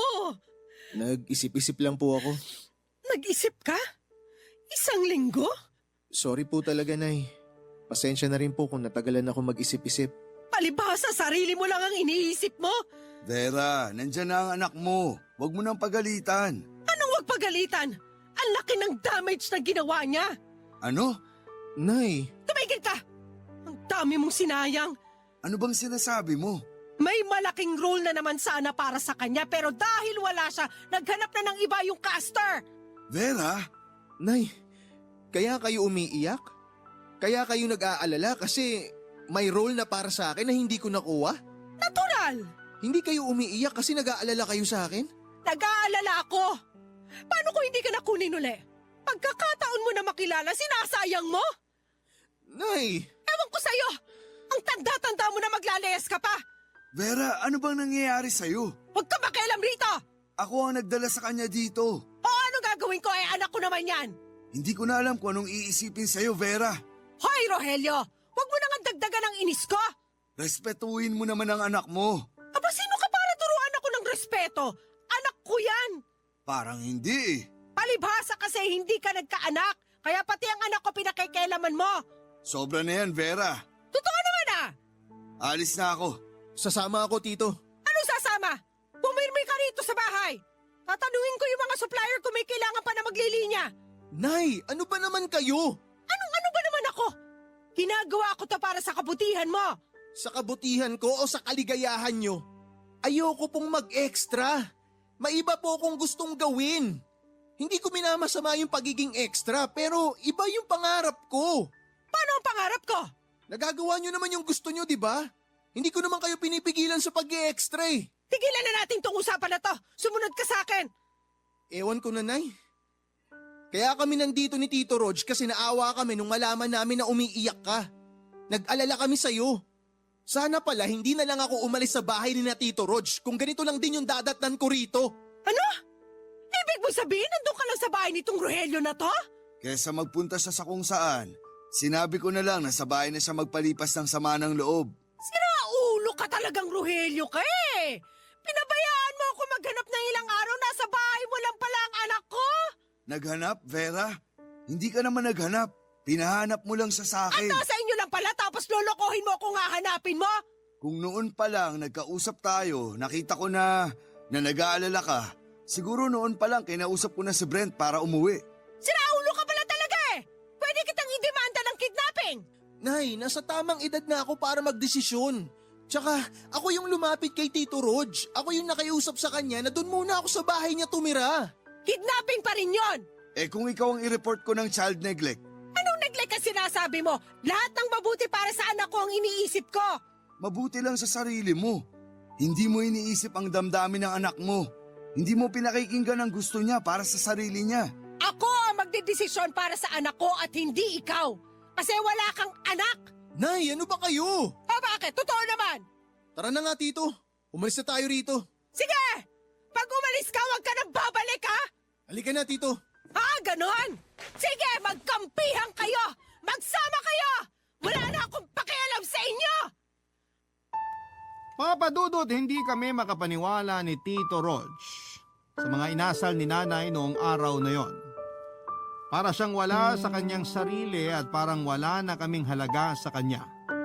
Kahit kay Tito Rog lang ako nakikitira noon ay hindi talaga nagbago ang isip ni nanay para ayusin ang lahat at puntahan ako at kausapin. Walang nagbago kay nanay. Ang tanging nagbago lang ay wala na siyang kinukulit para sumama sa kanya sa mga tapings. Pero ang pagtitiping niya ay tuloy pa din. May panahon na medyo dumalang ang paglabas ni nanay, siguro ay dahil na din sa dami ng inaway niya. Nag-iikot siya sa mga talent caster, coordinators, caretakers at supplier.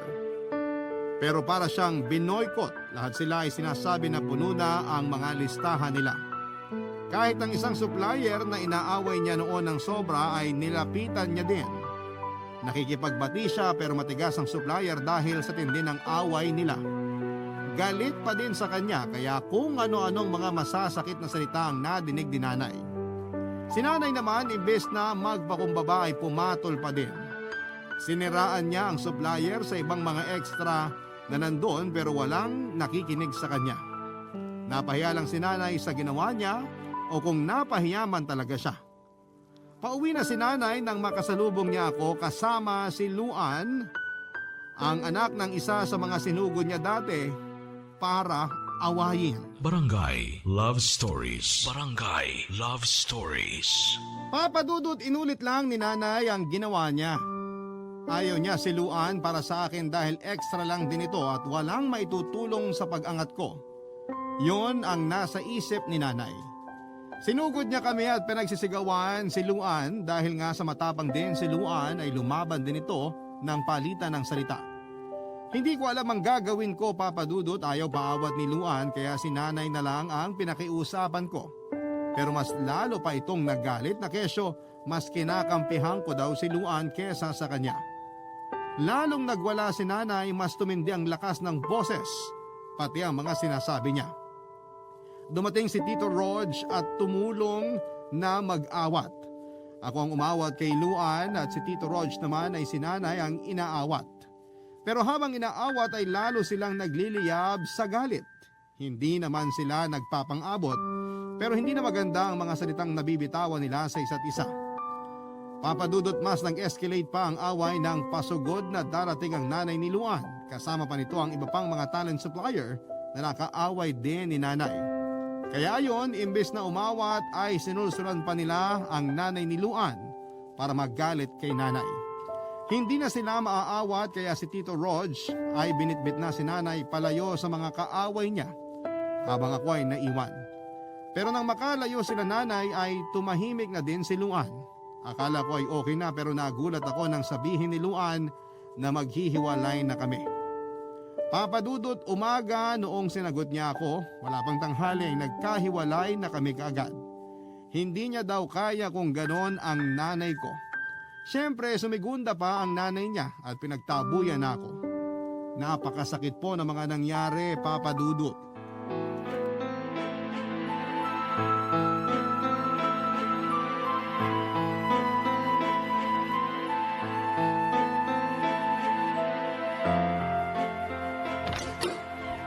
Ibaba mo nga ako! Sandali! Bastos ka talaga, Rogelio ka! Aray! Dapat lang yan sa'yo! Bakit mo ko kinalmot? Bastos ka kasi! Ako pa ang bastos. Ikaw ang nakikipag-away sa kalye. Ano ba pakialam mo? Wala. Wala pala eh! Bakit ka nangihimasok sa buhay namin? Naaawa lang ako. Hindi ko kailangan ng awa mo! Hindi ako sa'yo naaawa. Sa anak mo. Pakialamero ka kasi! Hindi mo man lang binigyan ng kahihiyan ng anak mo. Bakit ako pagsasabihan mo?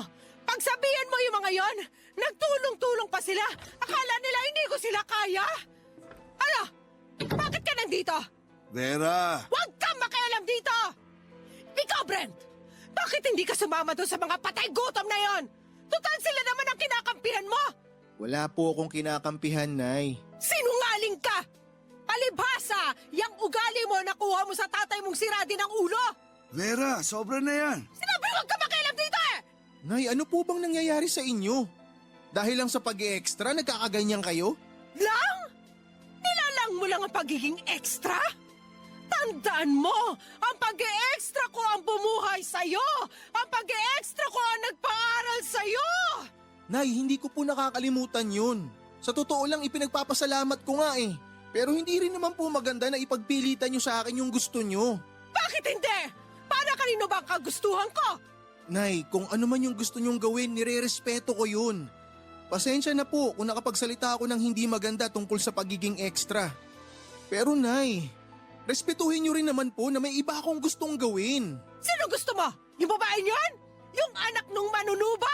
Yun ba ang gusto mo? Hindi lang po yun, Nay, kundi pati sa buhay ko mismo. Yung gusto ko para sa sarili ko. Tsaka para lang alam nyo, Nay, kaninang umaga, opisyal na naging kami ni Luan. Pero pagkatapos ko kayong makita na nag-aaway, yung relasyon naming dalawa, tinapos ko na. O anong gagawin ko? Iiyak ba ako? Nay, tsaka na lang po tayo mag-usap. Papasok na ako sa kwarto ko. Tito Rog, excuse po. Maiwan ko na po kayo. Kinakausap pa kita! Hayaan mo na muna yung bata. Hindi siya bata! Nakakaintindi na siya! Paano niya maiintindihan yung ginagawa mo? Maski sino, hindi maiintindihan yan. Anak mo pa kaya? Pwes, hindi ko siya anak! Ano ba yung sinasabi mo, Vera? Total wala na siyang pakialam sa mga pangarap ko para sa amin eh. Eh di kalimutan niya na rin na nanay niya ako. Darating ka talaga sa ganyang pag-iisip? Sinabi ko na nga sa'yo, hindi mo ako maiintindihan kasi wala ka namang anak. Oo na, wala na. Pero alam ko kung paano ingatan ang damdamin ng iba. Anak ko man o hindi. Ewan, ang dami mong drama!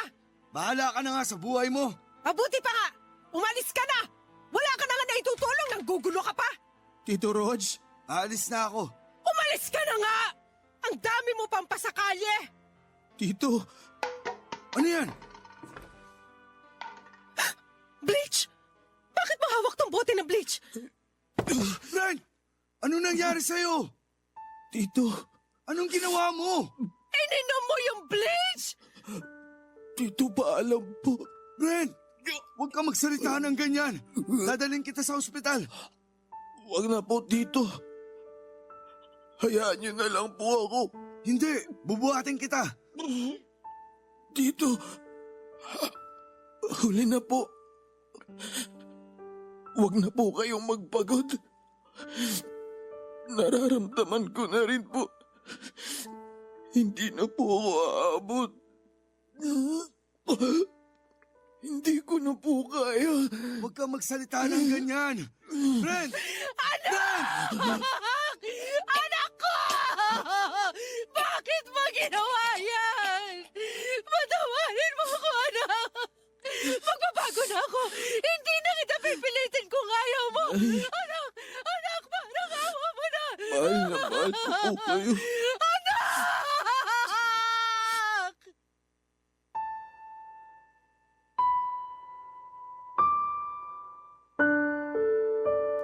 Papadudot nag-iyakan sina nanay at Tito Rog sa mga nakita nila nung malaman nilang ininom ko ang isang bote ng bleach.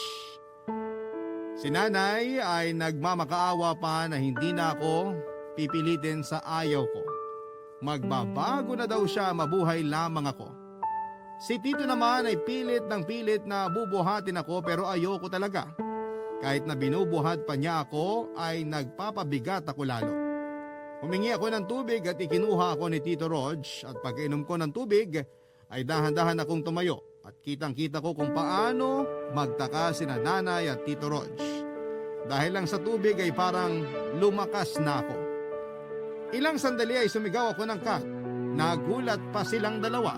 Saka ko tinanong kung ayos ba ang acting ko. Parang natulala silang dalawa sa mga nangyari at saka mapapapalakpak si Tito Rog. Pero si nanay ay tatakbo palabas habang humahagulhol pa din. Susundan ko sana pero sabi ni Tito Rog ay siya na ang hahabol kaya hinayaan ko na lamang siya, papadudot.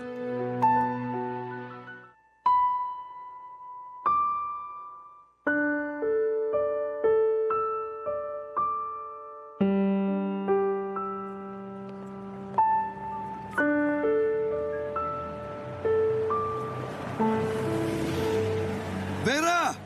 Veronica! Iwan mo na lang muna ako. Sandali! Bakit ba?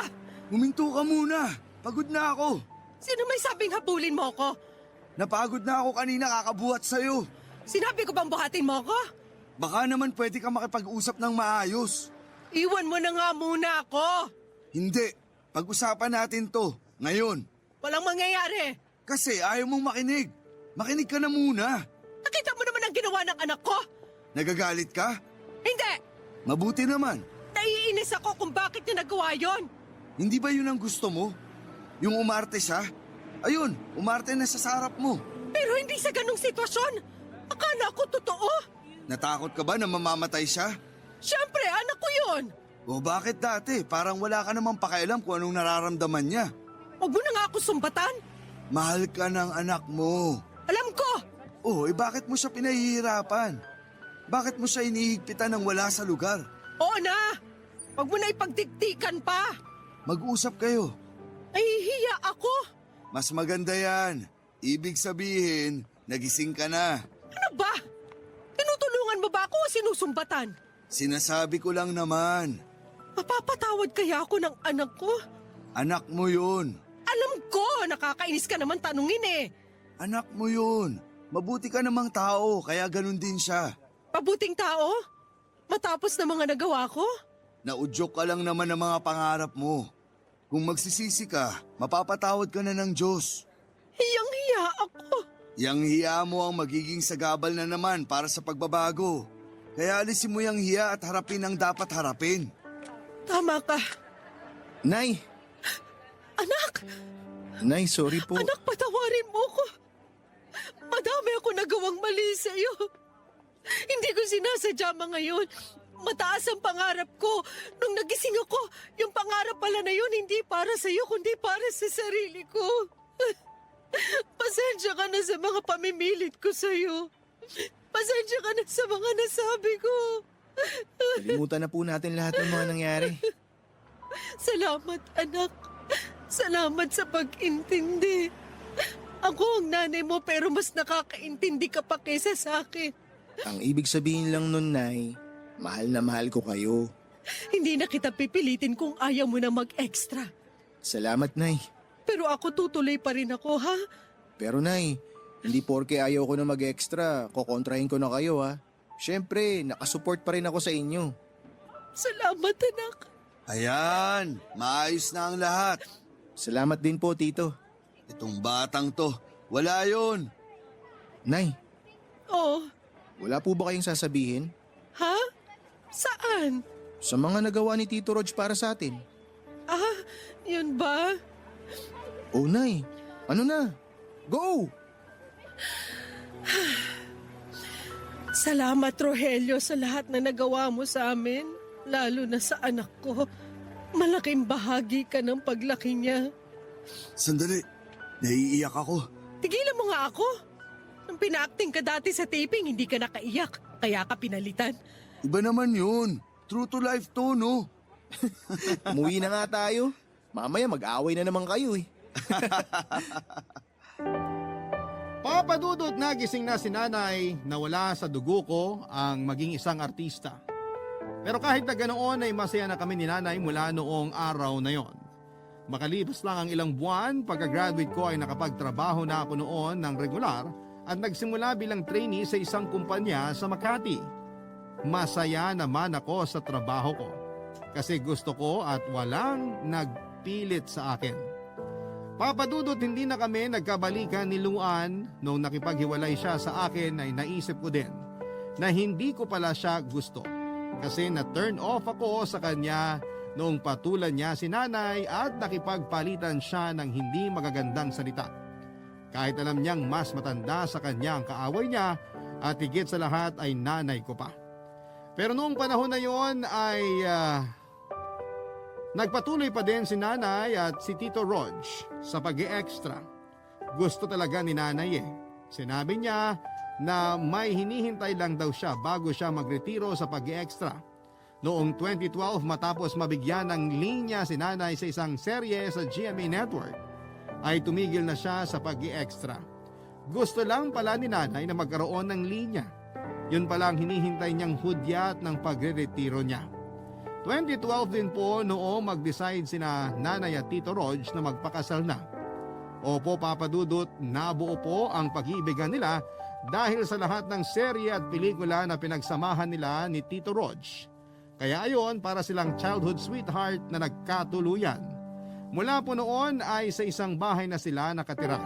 Ako naman po ay nakabukod pero wala pa din akong girlfriend noon. Masaya naman po ako kahit na ganoon. Sa taong pong ito ay 12 years anniversary na nila nanay at Tito Rog. Hindi na po sila nagkaanak. Masaya na sila sa nag-iisang anak nila at ako po yun. Pero kahit na hindi sila nagkaanak ay nagkaroon naman sila ng 4 na apo. Opo, happily married na din po ako. Binabantayan ko po si nanay at ang asawa ko. Kasi baka magbalik ang pangarap ni nanay o kaya ang asawa ko naman ang maging tulad ni nanay kasi nakikitaan ko po ang mga anak ko na nahihilig sa pag-arte. Salamat po, Papa Dudut, sa oras na ibinigay ninyo para sa aking kwento. Maraming salamat po sa Barangay Love Story sa pagtampok dito at sa pagkakataon na ibinigay ng Barangay LS 97.1. Ang inyong forever kapuso at kabarangay, Brent.